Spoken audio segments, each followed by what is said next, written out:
Hello everyone, and welcome to a patron-only Arty class webinar hosted by Shopkeep Arty. As you know, we scour the world for some of the best artists and provide free Arty class webinars to everyone every Tuesday at 2 o'clock.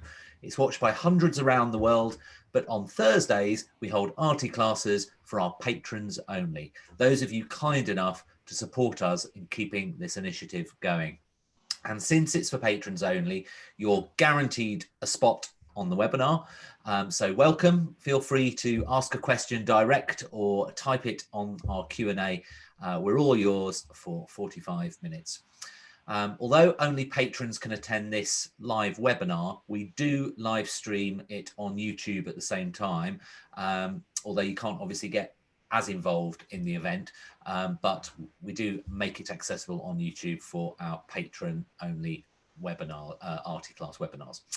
After a few weeks, we remove these videos from YouTube and archive them in our virtual library for our patrons. So patrons can go back and watch hours and hours and hours. We added it all up, actually, the videos. I think we've got almost 100 hours of art class tuition now, which is absolutely incredible.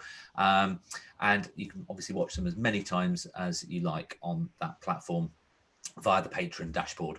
Once you've enjoyed an Arty class, the artist will sometimes offer a longer workshop webinar where they share many more tips and techniques with you. And you can obviously book this via our Arty classes page, which I will show you. So on our Arty classes page, you can literally scroll down and select a workshop or class that you want.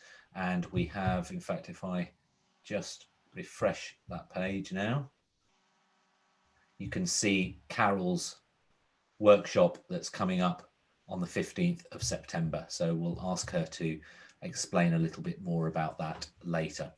Obviously, if you do decide to join a private workshop, the price is from £35, which is great value, actually, if you work out on an hourly rate. It works out about £12 an hour. Or if you're a patron at an applicable level, it's complimentary. This week, we're welcoming back Carole Massey, as you may have already guessed, who is an accomplished all-rounder working in watercolour, water-soluble pencils, acrylics, pastel, water-based oils and mixed media. She was runner-up in the Artist and Illustrator magazine for their Artist of the Year award and is best-selling author of books on how to use water-soluble pencils, some of which she'll be covering today, I guess, drawing masterclass and drawing portraits and figures in watercolours. She also has a portrait hanging in the Bank of England that she did as well, which she may talk about a little bit later. We'll stop around halfway as always, take a short little break, and I'll ask Carole to explain a little bit more about her workshop, which is on Tuesday, the 15th of September. But for now, it's time to hand over to Carole. Hello, Carole.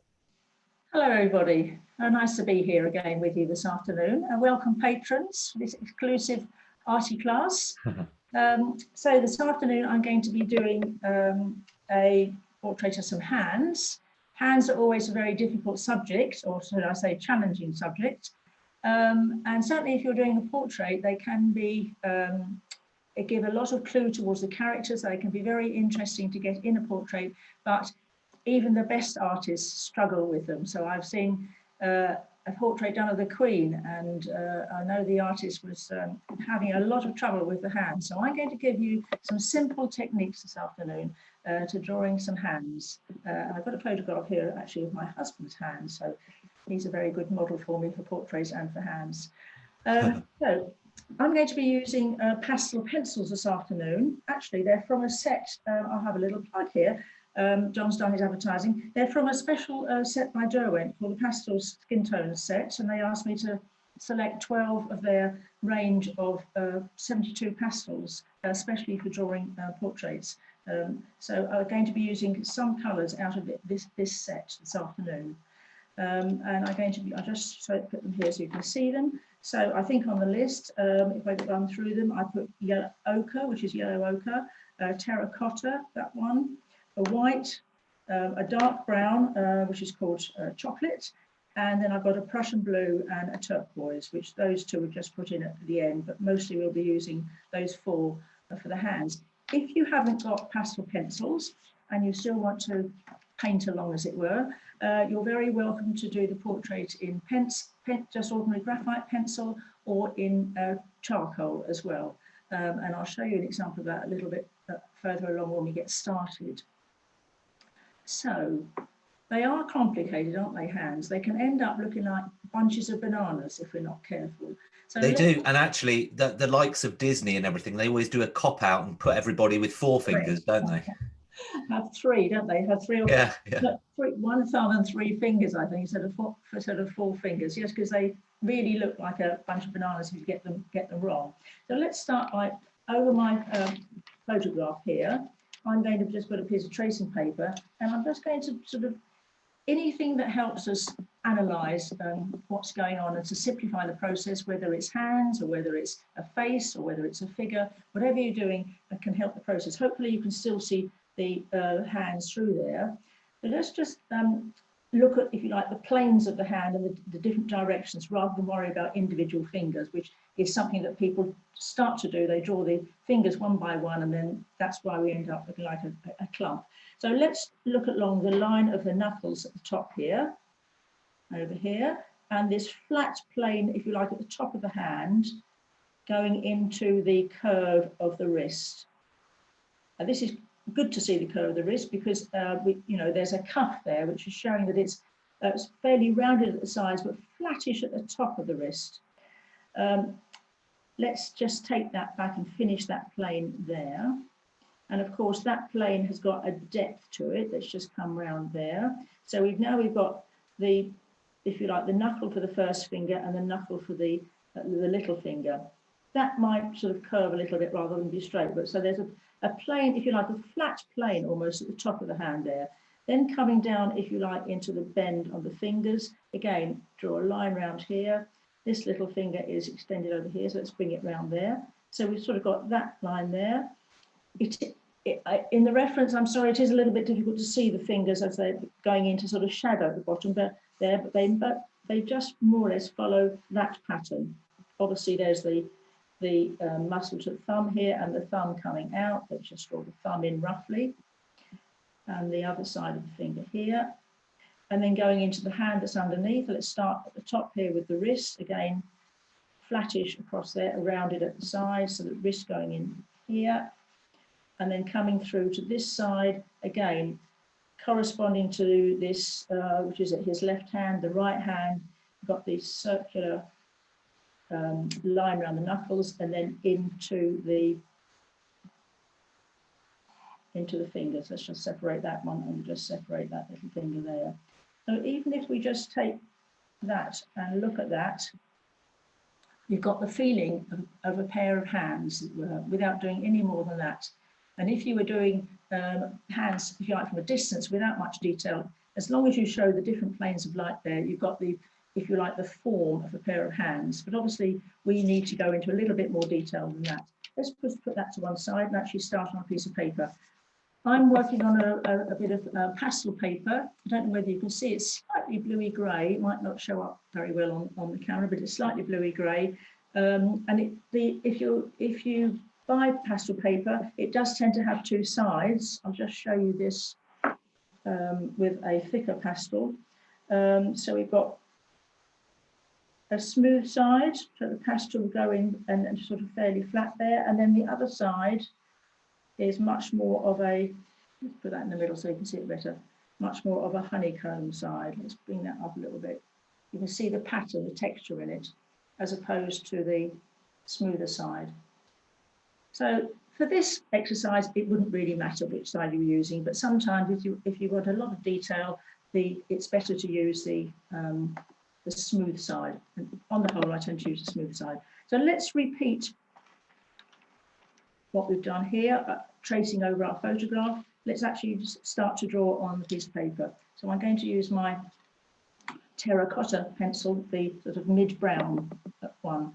And I'm going to start with the knuckle here, and repeat the angle of the plane. So if necessary, I look at the angle up here, going to the back of the hand, that line round across the knuckles. Try to sort of replicate the angle of that line, slightly curved, and then judge where if you wanted to, you could put a little mark where the little finger knuckle is, that point in the hand, and then look at the distance between the index finger knuckle and the little finger, and compare it to the length of the plane of the hand. So it's sort of about the same that way as it is that way. So here's my little finger knuckle.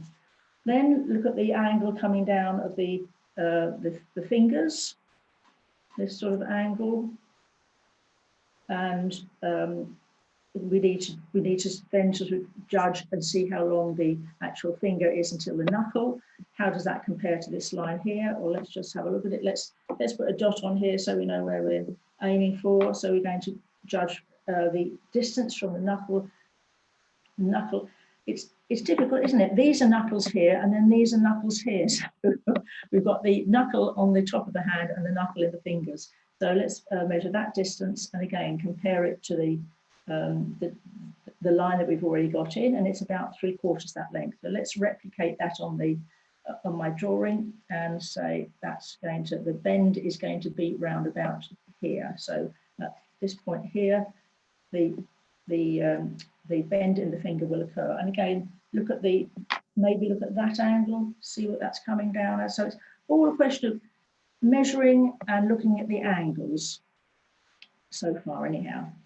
Now we need to look at the angle of that little finger, which is separate from the rest of the hand. So let's just do a little line here. So that finger is going to come out this sort of an angle. Let's just measure that again, make sure I got that right. And for measuring those angles, it's important to have your reference photograph anchored down. So I've got mine stuck down with masking tape. Otherwise, if it shifts around, you're going to not be able to measure the angles accurately. They're going to change every time. So lay that down on your reference photograph. Look where that little dot I put on where the little finger knuckle is, and I'm going to put a line right down the little finger so I can just get the angle of it. And then it's a question of moving it across without moving your shoulder and measuring it. That's about right. And again, the length of it, what's the length going to be?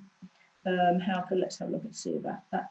Measure that length, compare it to, well, it's about the distance between the cuff here and halfway through this first finger, the index finger. So let's do that. That's from there. If you say the cuff is from there, down through to there, and that's down to there. Let's just measure that again. Does that look about right? Look at other angles. I think that's about right. I think I'm happy with that. I'm just going to double check it. That's quite an important measurement. Yeah, down to about there. About there. Yeah, that's about right. Okay.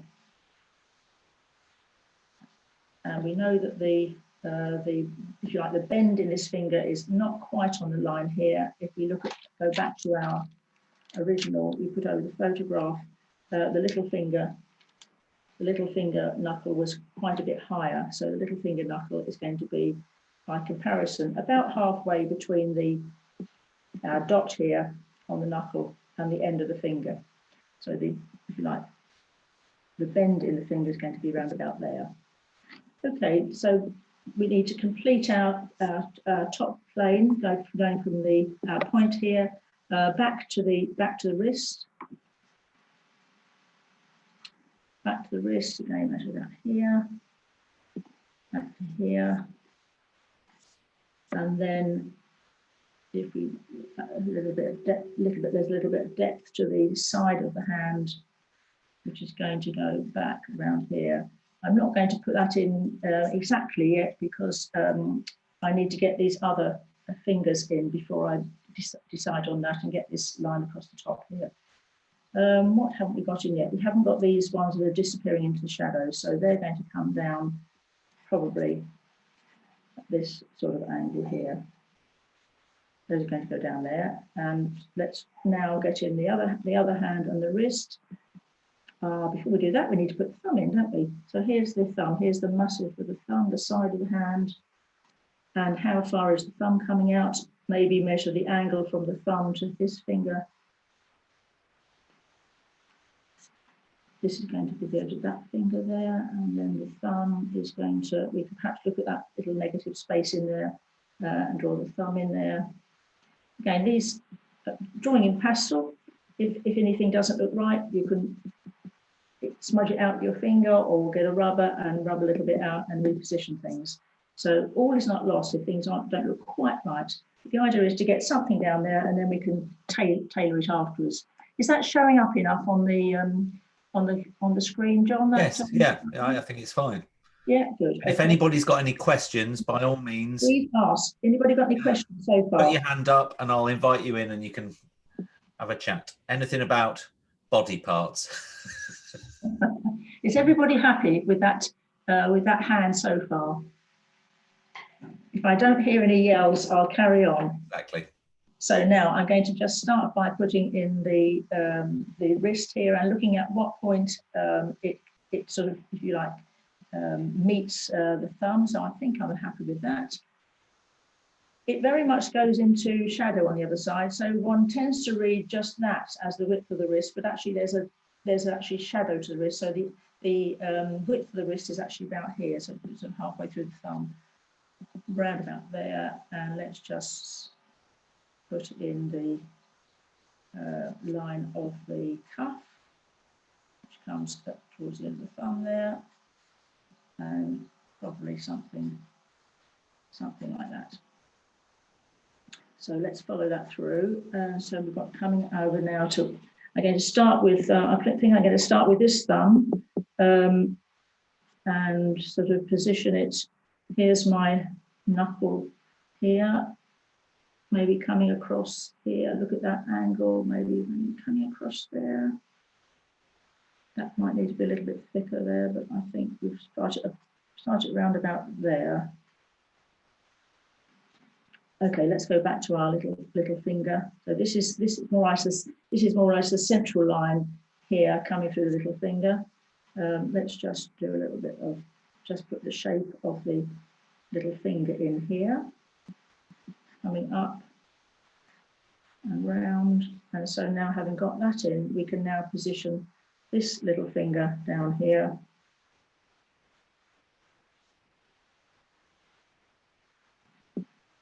And then think about, again, back to our construction lines, we decided that this was let's go back here, have a look at that. So we've got a curving line coming back round. Let's just skim it in lightly, see if it looks about right. You're coming down to this side of the other side of the hand there.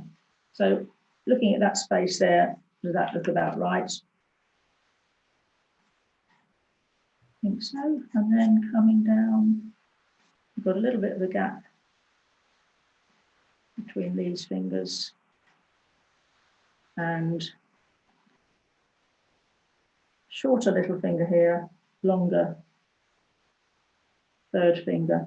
Let's not divide them up too much, just look at the general shape. This finger here and these. The index finger is actually a really funny shape, the index finger actually on the photograph. There's a bit of, I think he must have broken that finger at some time. Okay, and then into the thumb. The thumb is more or less level with the knuckle. And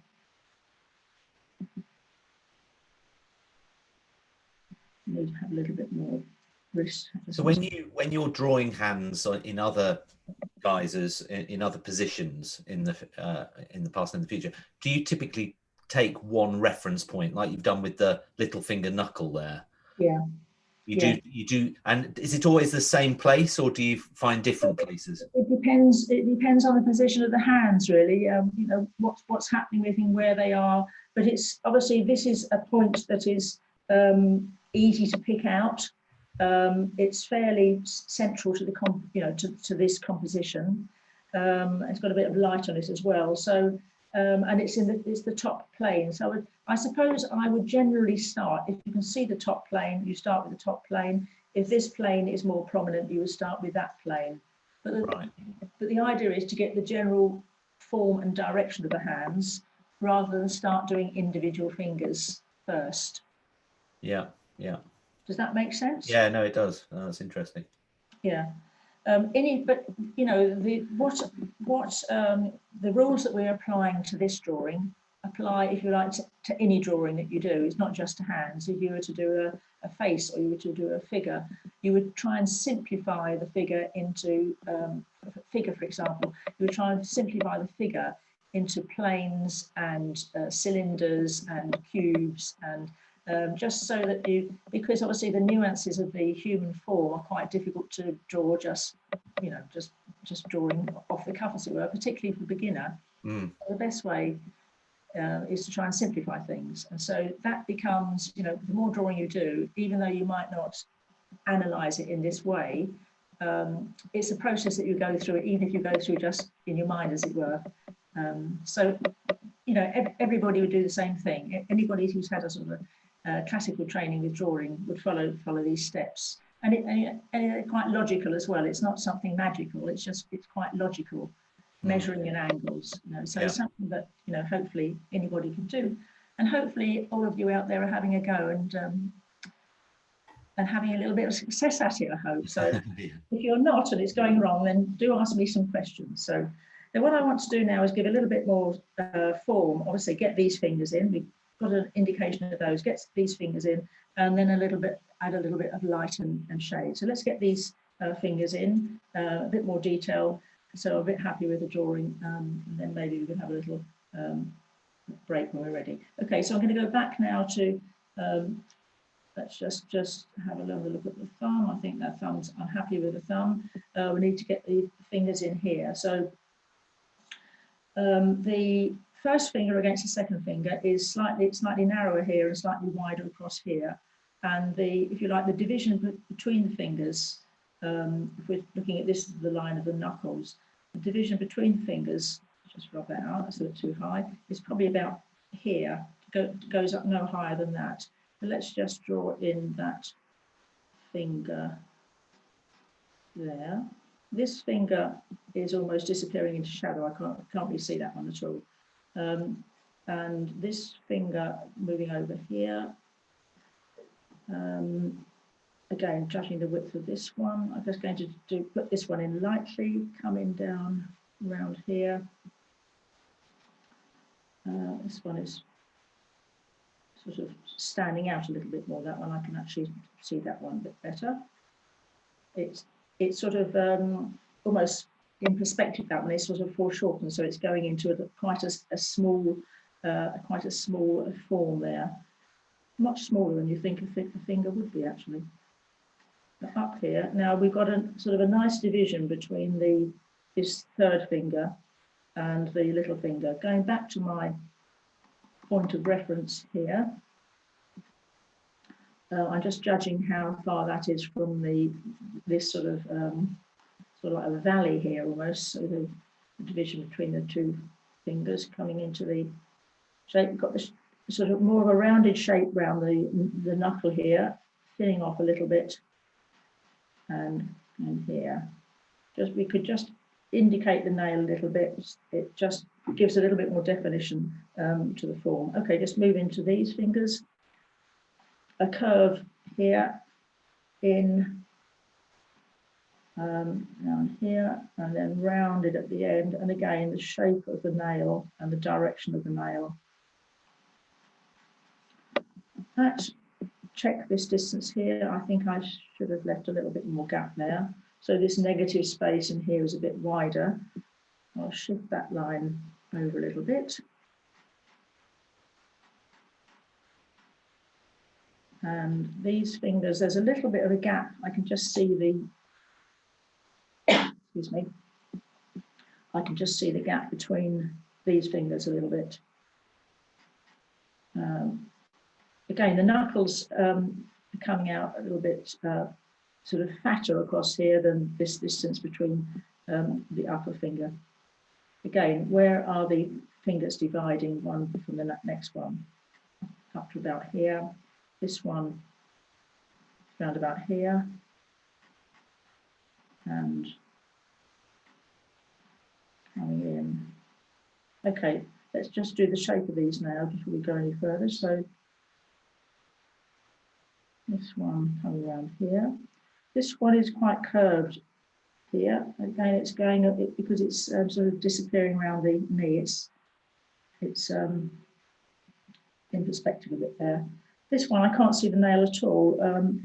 It's quite lumpy, that one. It's just not actually going to draw it exactly as it in the photograph because it looks quite strange. So I'm going to use artistic license on that one.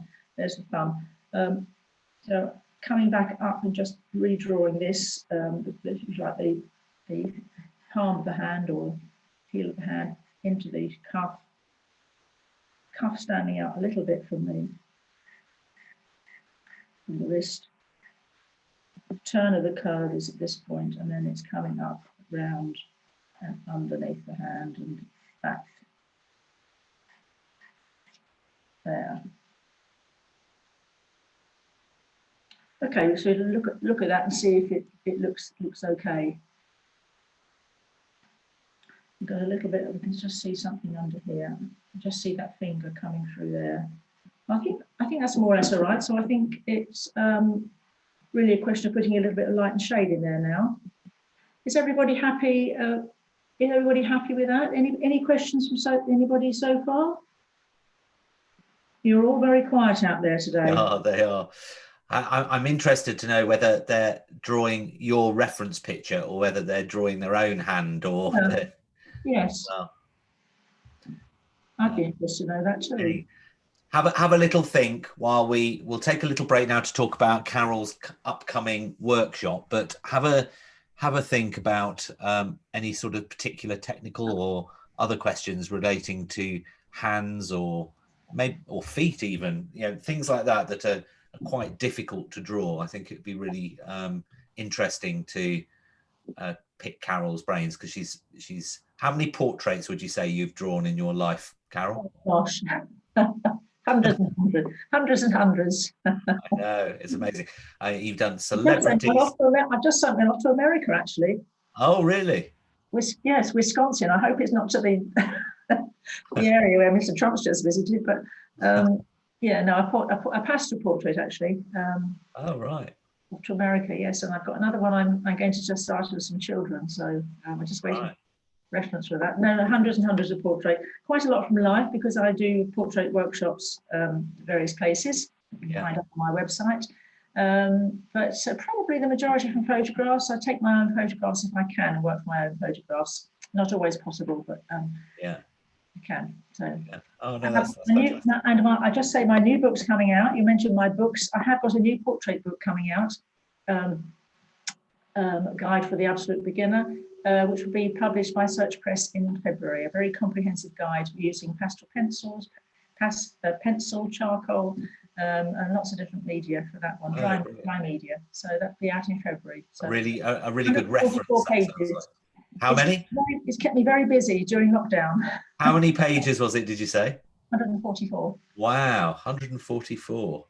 So it's aimed at a complete beginner. So it goes right from scratch, basics up to things that are a little bit more complicated. Oh, that's fascinating. Oh, that'd be a really useful guide. Yeah. So we've been debating what to do for your workshop, and I know you had two ideas, which was a little doggy that you sent me as an idea, but also a ballet dancer. And we put it to our patrons, and we had a bit of a poll, and they were quite neck and neck, to be honest. But there was more sort of comments about trying to understand movement in fabrics with the ballet dancer, and also the various compositions of and light and shade with movement and folds in fabric and things like that. So I think that they're quite interested to sort of learn those sort of techniques, which I think would be really useful. So why don't you explain? So this is on Tuesday, the 15th of September. It's over 2 hours long session. And Carole is going to be focusing on what she's called the ballet dancer, and here it Ballet is. dancer. Yes. This is actually quite a large one. I'm not going to be doing it this large. Obviously, it will fit on it will fit on the camera. So this is going to be in water-soluble pencils, and it will cover, obviously, we'll talk about mixing flesh tones, adding shadows, obviously a lot of light and shade on this one, and obviously getting the folds of the fabric. I don't know, I can. So here she is. So she's there. There she is. As I say, the one I'm going to do will be about 3/4 this size. So going to be about 12 inches tall, and this one's a lot taller. So it's going to be using water-soluble pencils. So we're a very versatile medium. And if you feel a little bit scared of watercolour and you find watercolour is a little bit out of control for you, then water-soluble pencils are a really good medium to use. They're very controllable. So you can just add the colour gradually, and you can layer colour. And so they're a lovely medium. So you'll learn about using water-soluble pencils, and also about painting a ballet dancer. And she is lovely, isn't she? Her name is Lucy. So actually, I call her Lucy Dancing. I've done her in watercolour, but actually now I prefer to do her in. I like using water-soluble pencils. So you've got the fabric and the textures of the fabric and the movement of the fabric, but you've also got because it's quite semi-transparent, you've got the skin underneath the fabric that you can almost see on the lake, and that's a technique in itself, isn't it? Flesh tones through the fabric. Yeah. You can see the sort of floatiness. I love the pose because she has this. Obviously, she's on point, so she's got this sort of dynamism of of her sort of standing on one toe, as it were. And obviously this leg held out at right angles, but her arms are so floaty, and she has this lovely sort of, almost nonchalant, dreamy look on her face. So it's a pose that I really like. So yeah, no, it's really, really nice. It's really nice. So literally you need to head over to shopkeeparty.com/Arty classes, or click Arty classes in the menu, and you'll see Carole's workshop there, and it will just direct you. It tells you all about the list of materials and everything, gives you the reference pictures as well, and it will direct you to her shop where you can I've supplied an outline drawing. The reference picture I took it from was actually the front of a black and white photograph from a catalogue for a dance, a concert, and it had a sort of multi images going across. So the actual black and white image is a little bit confusing. Which is actually here. So what I've actually done is I've actually just done an outline drawing. So this was the actual. That's the actual pose, but as you see, it's a little bit confusing because it's got all sorts of shadows going across here. Yes, so black and white photograph to follow. I've given you an outline drawing, which actually makes life a lot simpler. Yeah, no, that's really great. So you can either go to Carole's shop, and obviously if you're a patron at the applicable level as well, it might be a complimentary thing as well. So just let us know through the patron site that you want to attend Carole's workshop, and we can sort that out for you. It's going to be a lovely thing to do. So so come and join me on the 15th, and tell your friends about it, and tell them on the 15th as well. So exactly. No, I think it's a really nice one because it's the full person, and it combines so many different skills with the movement, the fabric, loads of things. And yes, exactly. Yeah, and it looks a great picture at the end of it as well. Oh yeah, behind you. Yes. Now, Liz has asked, what paper do you use when combining pastel and watercolour? If you're going to do your watercolour painting first, then I would say use watercolour paper. You could use pastel paper, but pastel paper tends to be thinner. So if you're going to put a little water on it, then you need to stretch your pastel paper. But other than that, use watercolour paper. The watercolour paper will take pastels as well. There's a demonstration I do. Actually, it's this one over here. I don't know if you can see it through I daren't move my overhead camera because no, we can see it in the background. Yeah, it looks lovely. Which is actually underpainted with acrylics used like watercolour, or you could use watercolour with pastels over the top, and that's done on watercolour paper. As long as the paper has a tooth for the pastel to go over the top, it's fine. It really depends how much watercolour you're going to use and how much pastel, but I would do the watercolour first and I'll obviously pastel over the top. It's a method that a lot of pastel artists use, underpaint with watercolour or acrylic used thinly and pastel over the top. Does that answer the question? Yes, she said thank you very much. So that's great. And so let's continue with the hands. What I'm also going to do is I will put a post in the chat or a direct link to Carole's shop where you can order the workshop, but also I'll put it on YouTube as well. If you're watching this on YouTube, it'll be in the description below the video. Right, let's get on to the shading part of making it look a little bit more realistic. Right. Now, usually if I'm doing a pastel, if I'm using pastel sticks, I would put the highlights on last. But in this case, because I'm using the pencils, the white pastel, it tends to get quite muddy and pick up the colours underneath if I just try and put highlights on top of the darker pastels. So I'm going to put the highlights in first, particularly on the knuckles. So I'm going to just lift that a little bit. So I'm going to just blend that in a little bit.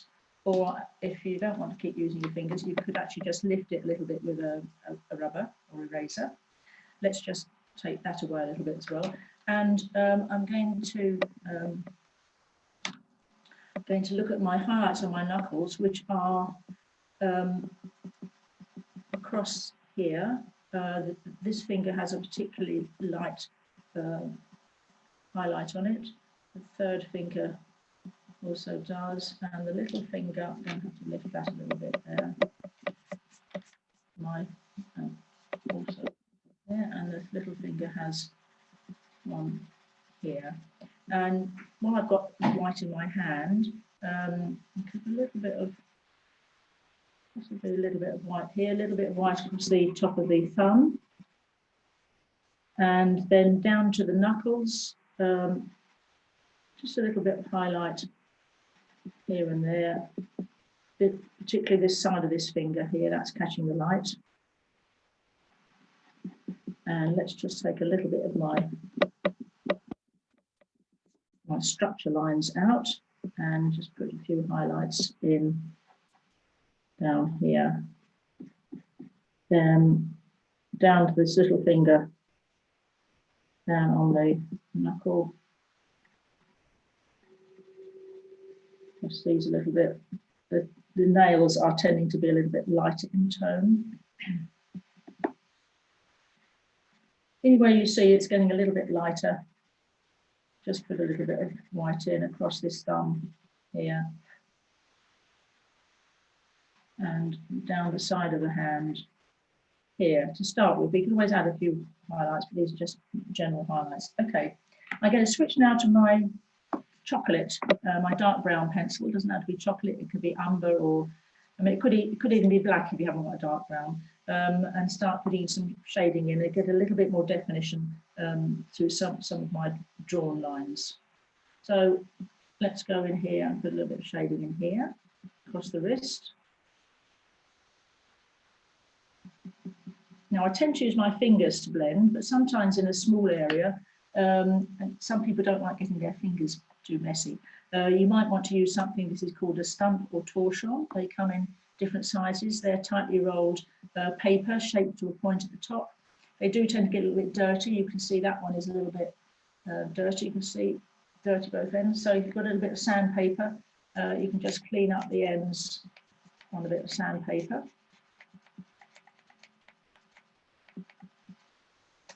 And use that, or you can use something like, obviously, like a cotton bud or Q-tip. Let's go. I'll carry on with the shading. A little bit of shading in here. This line now is my angle line. That's now superfluous. That was one of my structure lines. I'll just take that out. It's a bit confusing. And get some more detail in here. Now, as the light is falling, this is slightly lighter on the top of the hand, and obviously on the side, and it catching the side of the knuckles. But in general, this plane of the hand is slightly, if you like, a mid-tone, and then this side of the hand down here is actually much darker, so dark that it is quite difficult to see on the reference photograph.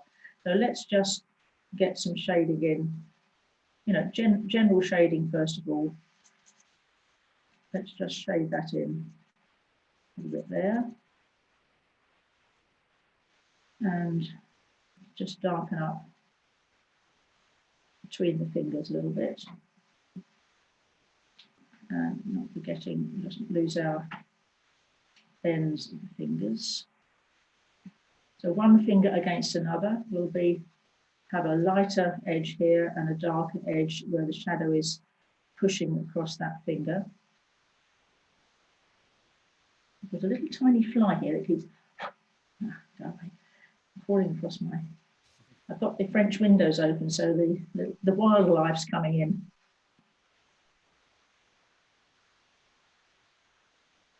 Okay, just go back, and this is a little bit straight, this line. I haven't got a lot of character in it, so I'm just coming round the knuckle and then into the sort of muscle of the finger and back up here.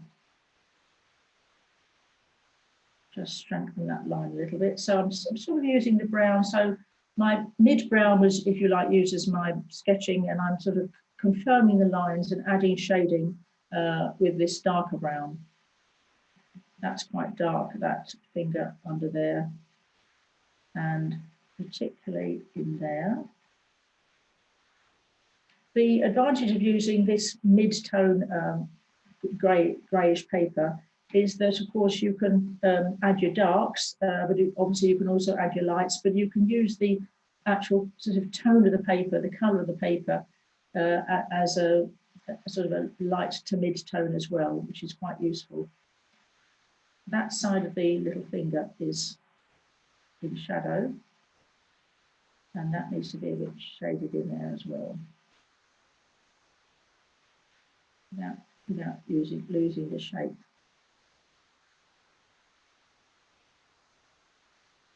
Let's just put a bit of shading in here, down the side of the finger, and time marches on so quickly, doesn't it?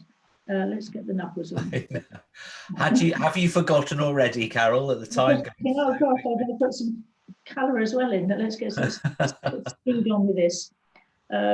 You could, if you wanted to, just focus on a particular section of a hand rather than the whole thing. Yes. I think I'm being too ambitious, John. You've been here, you've met many artists getting with the time running away with them. I know, it's always the way. But I think if you focus on maybe a few fingers, it'll just give everybody the, yes, yeah, definitely, the gist of it, and then obviously maybe. Okay, let's come into these fingers here, because you know, to complete this. Before we move on from that finger, do we just need to have a little bit of light down here, and perhaps a little bit of light across here? And adding the light, I'm sort of doing, if you like, hatching, and you know, just strokes of colour, which are less strong than the colour on the knuckles, as it were. Okay, into this little hand here, underlying hand. Just get some dark, bit of shadow from this finger falling on the other hand, around here, and then quite a bit of dark shadow falling from this finger onto. It's actually resting on his knee, his hand, and more definition there. The shadow in between, you have to be aware of two things, if you like, thinking of the negative shape. So you're not only just adding shadow, but you're giving shape to the next finger, as it were. I'm going to just push that finger over a little bit. I think I've made that a bit too skinny. So going over with this brown pencil, I can, if you like, reaffirm some lines, or just change them slightly, push them around a bit.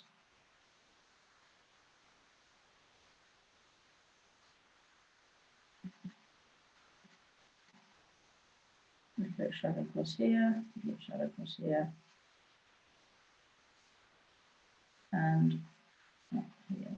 Now, to make the knuckles stand out a little bit more, I'm just going to do a little bit of shading just using the pencil now, if you like, the side of the crayon, so it just colour goes in lightly. A little bit of shading. And also this will bring out the light and dark here on the side of the hand. That needs to be quite dark in there.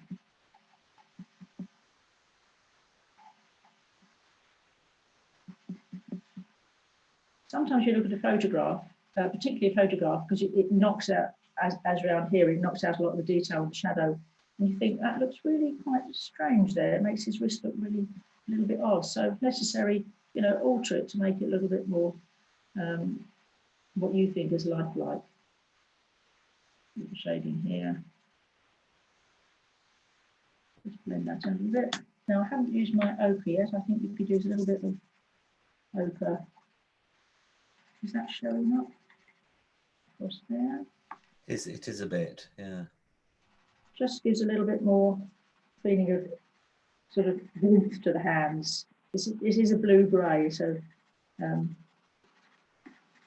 I think what helps, even though John said concentrate on the hands, what does help is getting a little bit of something slightly different. It's just a little bit of colour in the cuffs. We only need to do that fairly quickly, but also what will help and just make the hand stand out is a little bit of background. So what I tend to do is I tend to scribble that down and then if necessary use my torchon or stump to blend that in. And that will particularly help, for example, this thumb here. It will give shape to the hands.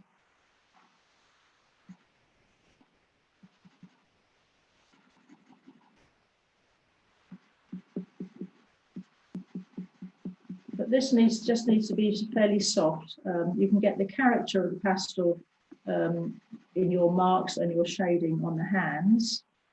To give, say they are, if you like, older hands, so they've got, you know, nice wrinkles and character to them. And you can see just by putting that in there, makes them appear much more three-dimensional. So the final things are, if we need to do a little bit more shading, a little bit more highlight here. If at this point you've got quite a lot of pastel on the paper and your pencil isn't working very well or isn't telling enough, or the pastel, and you want brighter highlights, you can go in with I've got a little bit of, put it on there, you can see it better, a little bit of white, actual soft pastel, a pastel stick, and you'll see that immediately, as soon as I put that down, that you can see how much brighter, I think you can see, can't you, how much brighter that white is. So that will give you really bright highlights. So if there's anywhere where you the white is sinking a bit, your white pastel pencil, you can just use a little bit of the actual white pastel. So you can carry on sort of playing with it for quite a while. Obviously, you know, these are sort of cosmetic things that we're doing now. The basic idea of the hands is, what, if you like, what I showed you the first quarter of an hour, 10 minutes, quarter of an hour. To get the planes of the hand and the different angles, so the back of the hand down to the knuckles and then down to the fingers into two hands to give you form. Do you want me to do any more? Should I just carry on a little bit on this, John, or do you want me to wind You could do. up? I think why don't you show the other, because you've got another picture that you'd spent more time on. One as well. So yeah, put that one from that one to this one, which is I spent a little bit longer on, and I wasn't talking my head off of that as well. So you can see that I've put a little bit more shading in here. There's slightly, you know, more carefully drawn definition for the fingers, the knuckles and the nails, etc. And then, you know, I think the main thing that makes this stand out more, these hands stand out more, is that the background, I could put the background in all round. So I've started to do it there, and you can see how that helps on that side of the hand, and I've one on there. Now, if you were working in charcoal, here's one I prepared earlier in charcoal. You can see it's, really just as effective working in black and white in a way. I'm still examining all the, exactly the same process that I drew with my charcoal stick. I use a fairly fine charcoal. I've got quite a selection in the box there, so different charcoals, but I probably started off by using this one. Usually I use that sort of charcoal stick. And obviously with charcoal, you can push it around. You can, blend it with your finger, add colour, and then the whites are created by lifting off with my putty rubber. What appears to be a somewhat dirty putty rubber, but actually when you use it, you get clean marks, so you can actually draw back with it. I have actually sprayed this so that it's not going to lift off as easy as it did when I was doing it. And on the point of, as I mentioned, spraying, if you're working in pastel, it's quite a good idea to use a maker's brand of fixative and lightly spray it, and it will stop it. It will stop it smudging. It won't stop it smudging entirely. The only way to do that is to cover with a piece of paper, or if you've created a masterpiece and you want to frame it, then obviously you need to put glass over it. But I would say don't use hairspray, because if you have created something you want to keep, hairspray does yellow over the years, so it's not an ideal thing to use. But proprietary brand, Sennelier or Winsor & Newton or something, the tins last a long time, and you need to hold these fixative give it a good shake to start with, because sometimes you get blobs fall out and do stick to the artwork. But give it a good shake to start with. Hold the can about, this is my can, hold the can about 12 inches away, and to give it a light spray. Do use it in a well ventilated room, or if you're doing it in a room, if you're in a class with others, obviously go outside and use it, providing it's not raining, of course. You will get spots on your artwork then.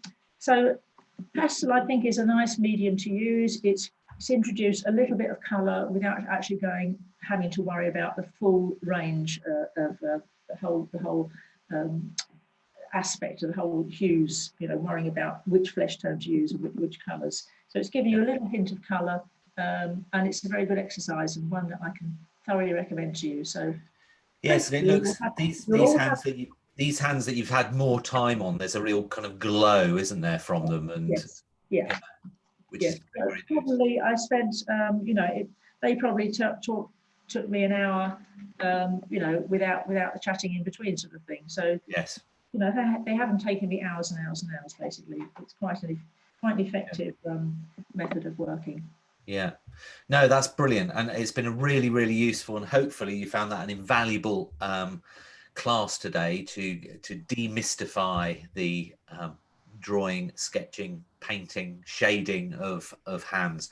I think it's a really, really interesting. It's something I always used to get wrong when I was doing my art, and just try, it never quite looked like a genuine hand. But that's been really, really useful. So thank you very much. And we would love to see your art as well. So there's a Facebook post.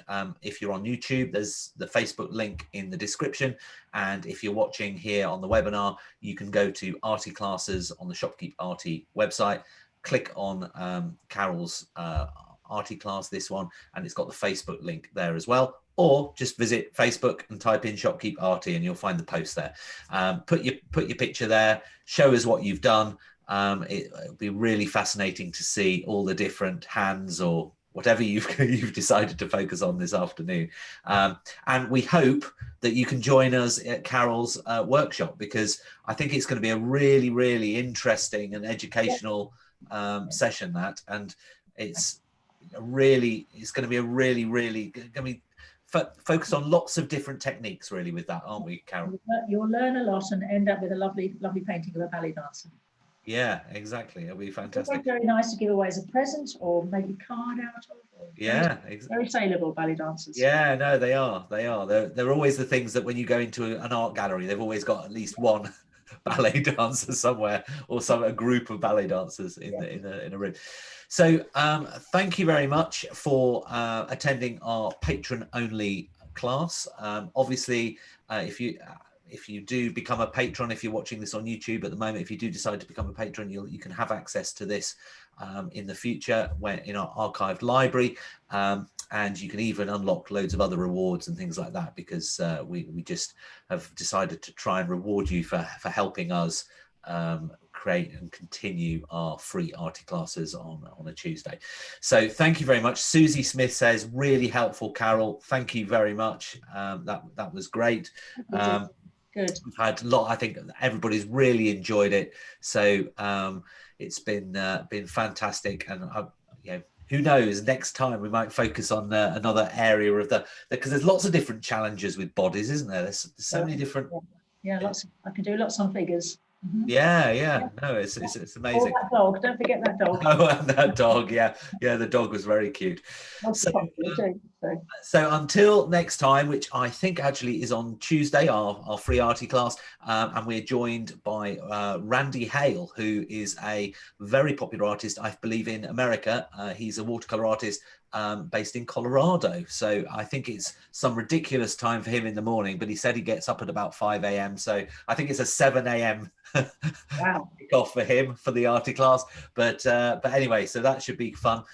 So until then, I'll see you then. And obviously, thank you very much to Carole. Bye-bye, Carole. Lovely to see you all. See you on the 15th. Take care. Bye. Bye-bye.